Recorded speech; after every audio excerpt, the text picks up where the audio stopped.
নমস্কাৰ জনাইছো সকলোকে তোমালোক আটাইকে পাইলাৰ্ণাৰ ইউটিউব চেনেলটোলৈ পুনৰবাৰ স্বাগতম জনালো। আজি আমি শিকিম অনুশীলনী R3 কোৱেশ্চন নাম্বাৰ 8।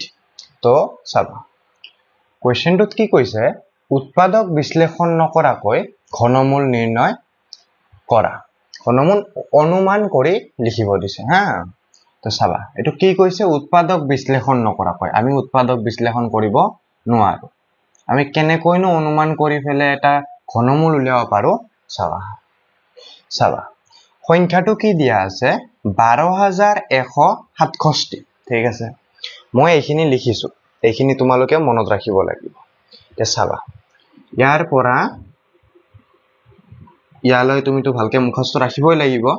আকৌ এতিয়া এই তিনিটা চাবা 10 কিউব 20 কিউব 30 কিউব কিয় লিখিছো, ইয়াতে কি আছিলে চোৱা 12167।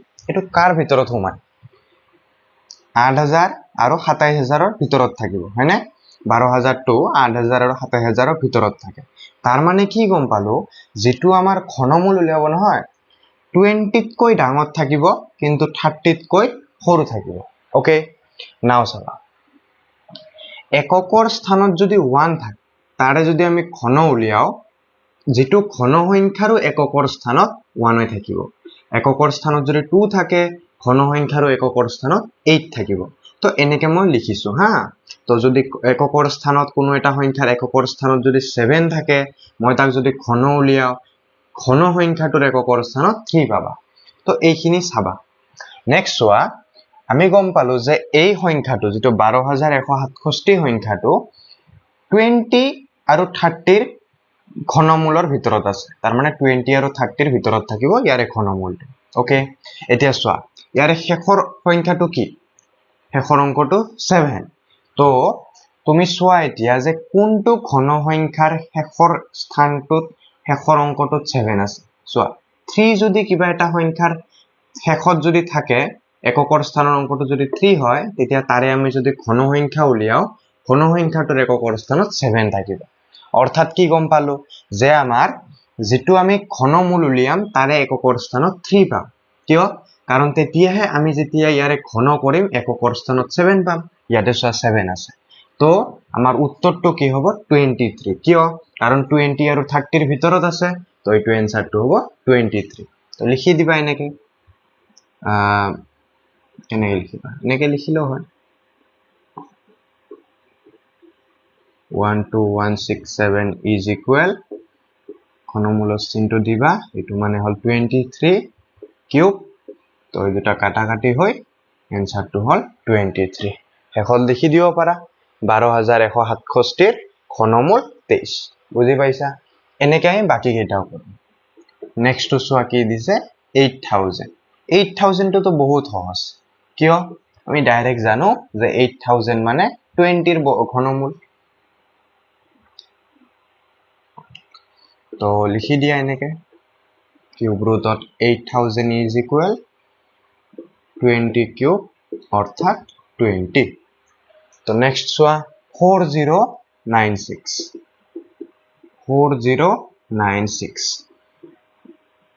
4096 এটো কাৰ কাৰ মাজত থাকিব, 1000 আৰু 8000 ৰ মাজত থাকিব। তো চাবা 1000 আৰু 8000 ৰ মাজত আছে 4096। ওকে, এককৰ স্থানৰ অংকটো কি 6। এতিয়া চোৱা কোনটো ঘন সংখ্যাৰ এককৰ স্থানত 6 থাকে, দেখিছা 6 ৰ এককৰ স্থানত 6 থাকে। অৰ্থাৎ আমি গম পালো যে যেটো আমাৰ ঘনমূল হ'ব তাৰে এককৰ স্থানত কি থাকিব 6 থাকিব। তেতিয়াহে আমি তাক ঘন কৰিলে তাৰে এককৰ স্থানৰ অংকটো হ'ব 6। অৰ্থাৎ আমাৰ যেটো উত্তৰ হ'ব তাৰে এককৰ স্থানত 6 থাকিব। আকৌ আমি গম পালো 4096 কাৰ ভিতৰত থাকে, 10 আৰু 20 ৰ ঘন সংখ্যাৰ ভিতৰত থাকে। তো এনসাৰটো তোমাৰ হ'ব 16, কাৰণ 10 আৰু 20 ৰ ভিতৰত আছে 16। তো এইটো এনেকে সেম লিখি দিয়া 4096 is equal cube root of 16 cube অর্থাৎ এনসারটো তোমার 16। ওকে, নেক্সট চাবা কি দিছে 5832। ওকে 5832 5832 কার ভিতৰত আছে 1000 আৰু 8000 ৰ ভিতৰত আছে তো শেষৰ সংখ্যাটো কি ঘন সংখ্যাটোৰ শেষৰ অংকটো হল তোমাৰ 2 তো কোনটো ঘন সংখ্যাৰ শেষৰ অংকটো 2 থাকে 8 ৰ ঘন সংখ্যাৰ এককৰ সংখ্যাটো 2 থাকে অৰ্থাৎ এনসাৰত যেটো আমি ঘনমূল পাম তাৰ এককৰ স্থানৰ অংকটো হ'ব 8 তো আগত কি হ'ব যেহেতু এটো 1000 আৰু 8000 ৰ ভিতৰত আছে অৰ্থাৎ এনসাৰটো আমাৰ 18 এনেকৈ আমি অতি সোনকালে অনুমান কৰি উত্তৰবিলাক উলিয়াব পাৰো তো 18 কিউব লিখা উত্তৰটো তুমি 18 পাবা এনেকৈ কৰিলে হৈ গ'ল নেক্সট 9 নম্বৰ কোৱেশ্চনটো চাবা এটা ঘনকৰ দিশ 1.2 সেন্টিমিটাৰ ঘনকটোৰ আয়তন কিমান তো চোৱা ঘনকৰ দিক দিয়া আছে লিখিলো দিয়া আছে ঘনকটোৰ দিশ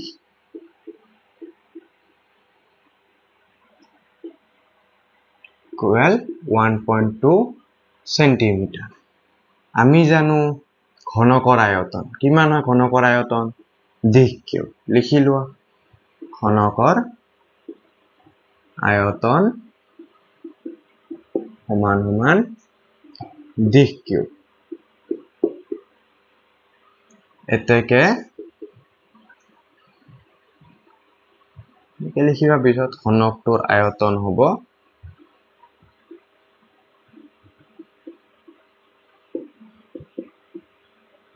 দিঘক কিউব কৰি দিয়া কিমান আছে দিকটো 1.2 ইয়াৰে কিউব ওলোৱা এককটো হ'ব সেন্টিমিটাৰ কিউব কাৰণ সেন্টিমিটাৰ তিনিবাৰ কৈ আমি দিব লাগিব সেন্টিমিটাৰ কিউব এতিয়া 1.2 কিউব কৰা কিমান আহে 1.2 পূৰণ 1.2 12 12 গুণ 144 দুটা সংখ্যাৰ আগত দশমিক আছে ইয়াতে এটা তো দশমিকটো ইয়াতে আকৌ নেক্সট ইয়াৰ লগত 1.2 পূৰণ কৰা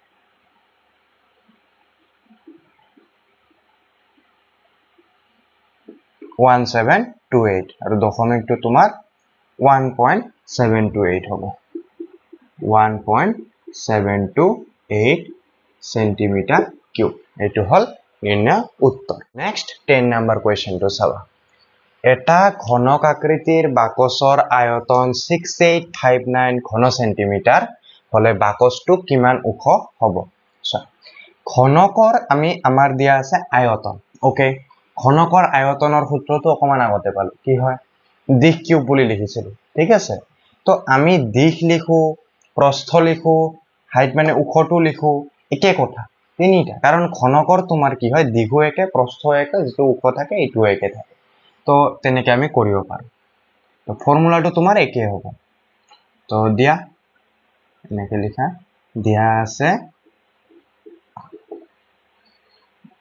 ঘনক আকৃতিৰ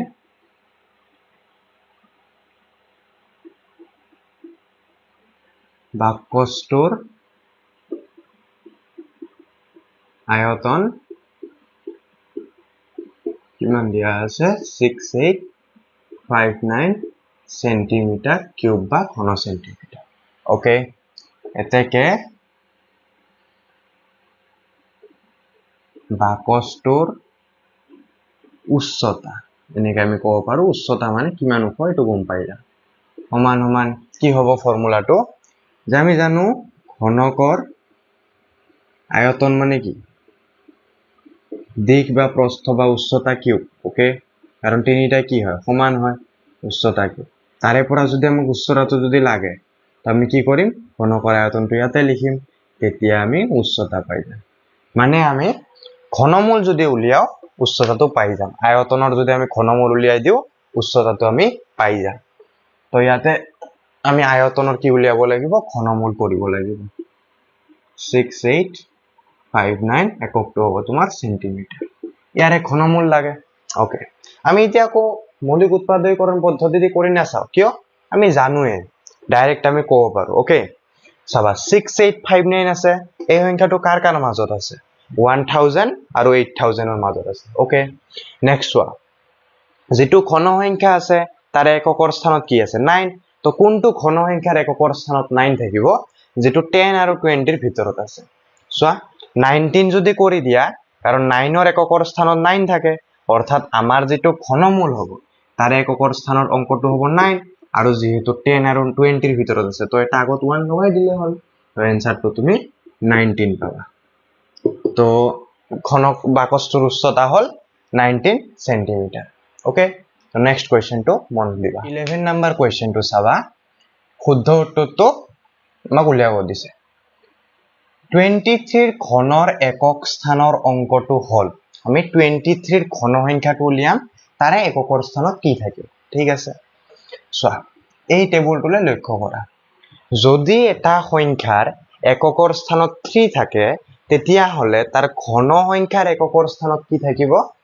7 থাকিব ওকে এটো আমি আগতে শিকি আছো তো 23 ৰ ঘনৰ এককৰ স্থানৰ অংকটো কি হ'ব সেম 7 ওকে নেক্সট চাবা তলৰ কোনটো পূৰ্ণ ঘন ইয়াতে কোনটো পূৰ্ণ ঘন সুধিছে কেনেকে গম পাইছিলো আমি পূৰ্ণ ঘন হয়নে নহয় আমি কি কৰিছিলো অংকবিলাক যোগ কৰিছিলো অংকবিলাক যোগ কৰোতে যদি 1 বা 8 বা 9 এই তিনিটাৰ যদি কোনবা এটা আহে তেতিয়া হলে আমি গম পাও যে এইটো এটা পূৰ্ণ ঘন হ'ব যদি নাহে তেতিয়া হলে পূৰ্ণ ঘন নহয় ওকে আমি চাও পূৰ্ণ ঘন যোগ কৰি চাম হয়নে নহয় 6 plus 5 কিমান হ'ব 11 11 plus 2 13 13 আকৌ নেক্সট কৰা 1 plus 3 4 তো নাই আহা তো এটো নহয় নেক্সট এটুত চাবা 9 plus 3 plus 3 কৰিলে 18 18 আকৌ 1 plus 8 কৰিলে 9 তো 9 আহি আছে এটো হ'ব পাৰে ওকে নেক্সট চাবা 343 3 plus 4 plus 3 কৰা